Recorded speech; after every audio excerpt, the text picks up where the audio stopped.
సభకు నమస్కారం.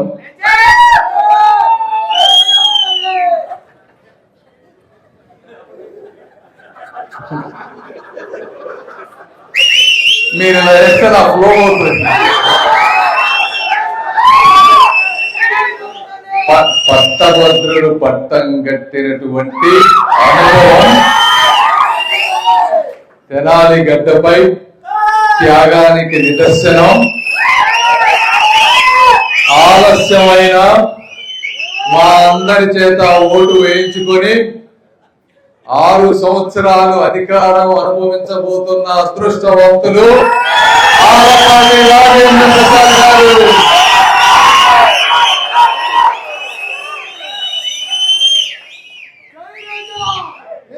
ఇందాక వస్తా ఉంటే చూసా మీ అభిమానం, మీ ఉత్సాహం, ఇవన్నీ.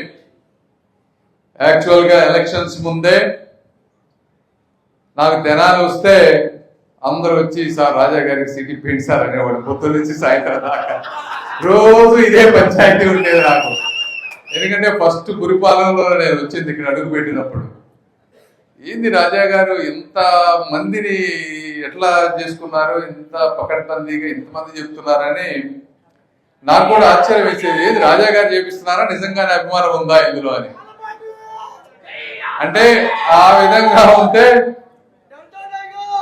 ఆ రోజున నాకు నిజంగానే అనిపించింది. వాస్తవం అంటే ఎంత కష్టపడకపోతే అందులో అన్ని రకాల వర్గాల వారు, కులాల వారు, మతాల వారు అందరూ వచ్చి చెప్పేవాళ్ళు 1కి 10 సార్లు. ఆ రోజున అప్పుడు నేను చంద్రబాబు నాయుడు గారితో మాట్లాడతా, సార్ చాలా అభిమానం ఉంది ఆయనకి, ఎట్టి పరిస్థితులు ఎక్కడో చోట న్యాయం చేయాలి, ఇది ధర్మబద్ధం అని చెప్పి నాకు తెలిసిన లాంగ్వేజ్ లో నాకు ఎప్పుడో అవకాశం వచ్చినప్పుడు 1-2 సార్లు చెప్పాను. వారు కూడా ట్రై చేశారు. అయినప్పటికీ కొన్ని ఈ క్యాస్ట్ ఈక్వేషన్స్ వల్ల కానీ, సామాజిక సమీకరణల వల్ల కానీ ఆ రోజున కుదరలేదు. అయినప్పటికీ కూడా రాజా గారు చెప్పినట్టు మేమందరం కూడా ఎట్లా ఎవరిని అన్నప్పుడు ఇందులో నిస్సంకోచంగా వేరే వాళ్ళకి అవకాశం ఏమీ లేదు, ఇందులో పెద్ద డిస్కషన్ కూడా ఏమీ లేదని ఆ రోజు రాజా గారి పేరు మేమందరం కూడా సూచించడం జరిగింది.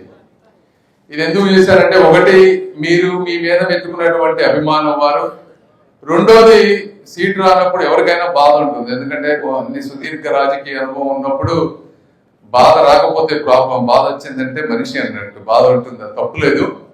వచ్చినా కూడా ఎలక్షన్ అంతా కూడా మొత్తం వారేదే. ఎందుకంటే మనోహర్ గారు కూడా నియోజకవర్గానికి దూరంగా ఉన్నారు కొన్ని రోజులు. అప్పట్లో నాకు పెద్దగా ఐడియా లేదు. సో ఇద్దరిని దగ్గరుండి మొత్తం ఎలక్షనీరింగ్ అంతా చేసి ఎంతో బయట చెప్పలేని కొన్ని సహాయాలు కూడా చేసి ఆయన మా అందరి విజయానికి అఖండ మెజారిటీకి తీసుకొచ్చారు ఆ రోజున. కాబట్టి వారికి ఇది తీసుకురావడం అనేది మా కనీస ధర్మం, కృతజ్ఞత, బాధ్యత. అదే మేము చేశాము. గొప్ప విషయం. అదేవిధంగా ఈ రోజు కూడా చూస్తా ఉంటే ఇందాక చెప్తా ఉన్నా, ఏది మీరు ఏమైనా కొద్దిగా డ్రగ్స్ ఏమైనా ఇచ్చారా వీళ్ళకి, ఈ విధంగా ఆ విధమైనటువంటి ఒకటి ఉత్సాహం, ఉప్పొంగేటువంటి అభిమానం. అంటే మొత్తం సైలెంట్ అయిపోతారు. ఇది నేను ఎక్కడ చాలా తక్కువ మంది నాయకుల్లో చూసినటువంటి, అది మీకు వారికి ఉన్నటువంటి అవినాభావ సంబంధం. కాబట్టి చూస్తా ఉంటే చాలా ఆనందంగా ఉంది.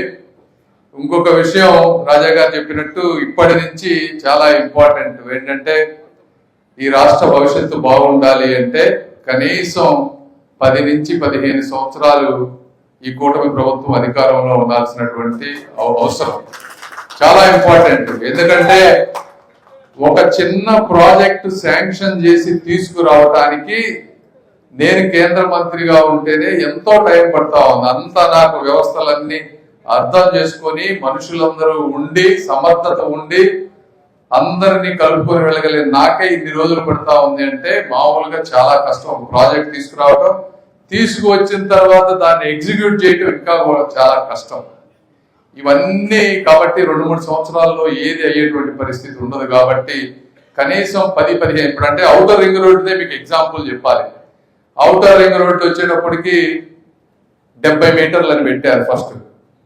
70 మీటర్లు అంటే మేమేమో 70 మీటర్లు అంటే ఇప్పుడు బాగా ఉంటుంది, కాకపోతే ఒక 25-30-40 సంవత్సరాలకు వెళ్ళేటప్పటికీ ఈ పెద్ద నగరం అయిపోతే అందరు ప్రతి ఇంటికి కారు వస్తే ఎందుకంటే ఇక్కడ వాళ్ళందరూ భూముల రేట్లు పెరుగుతాయి, అందరూ కాళ్ళు కొనుక్కునేటువంటి పరిస్థితి అన్ని ఉంటుంది.